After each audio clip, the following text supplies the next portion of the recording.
What would you do if a seemingly straightforward living arrangement suddenly became complicated by an unexpected life change, forcing you to make a difficult decision? In today's story, the protagonist's choice is a masterclass in how to handle it. I'm Leo, a 30-year-old medical resident, and 5 years ago, I bought a 3-bedroom condo in Toronto, Canada. During my second year of residency, to help with the mortgage, I rented out one of the rooms to Sarah, who was 29 at the time. I occupied one room, she the second, and the third served as my study and office. Our arrangement had been smooth sailing from the start. We weren't close friends, but we coexisted exceptionally well. The tranquility of our living situation was recently disrupted when Sarah revealed she was pregnant. The father, a casual acquaintance, wanted no involvement, but Sarah, admirably, decided to raise the child on her own. While I don't dislike children, the thought of living with a baby filled me with dread.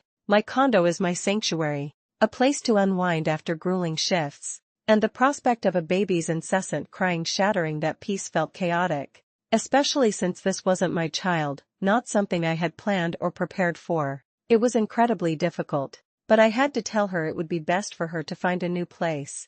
I gave her a generous 6 months' notice, ensuring she'd have ample time before the baby's arrival. She was understandably shocked and accused me of being cruel. Her main concern was the drastic increase in Toronto's rent since she moved in. I hadn't raised her rent once, so she was still paying 2015 rates. As a waitress, she'd likely have to settle for a smaller, less expensive apartment to stay within her budget. I also remembered waiving her rent when restaurants were closed, and how all the furniture, except for her bedroom set, was mine. She'd have to factor in moving costs, furniture, and all the upcoming baby expenses. I empathized with her predicament and felt terrible, but I simply couldn't envision living with a newborn. This reveals Sarah's greatest fatal flaw, her short-sightedness, which ultimately sealed her fate. Many people commented that I was not the jerk in this situation. As one person, Lindrith, put it, "It's your home. You are allowed to live with who you want to.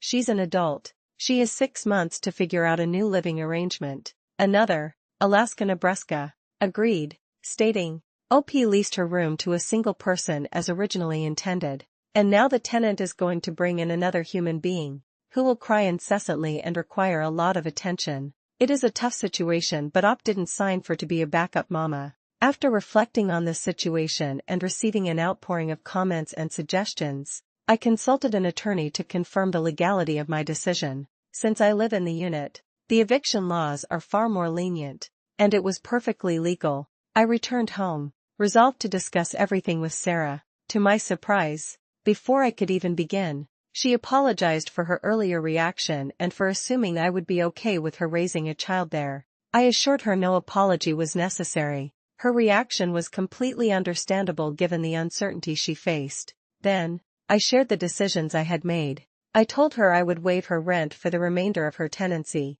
hoping to give her a financial cushion. She initially resisted, but when I urged her to consider what this would mean for her child, she tearfully accepted.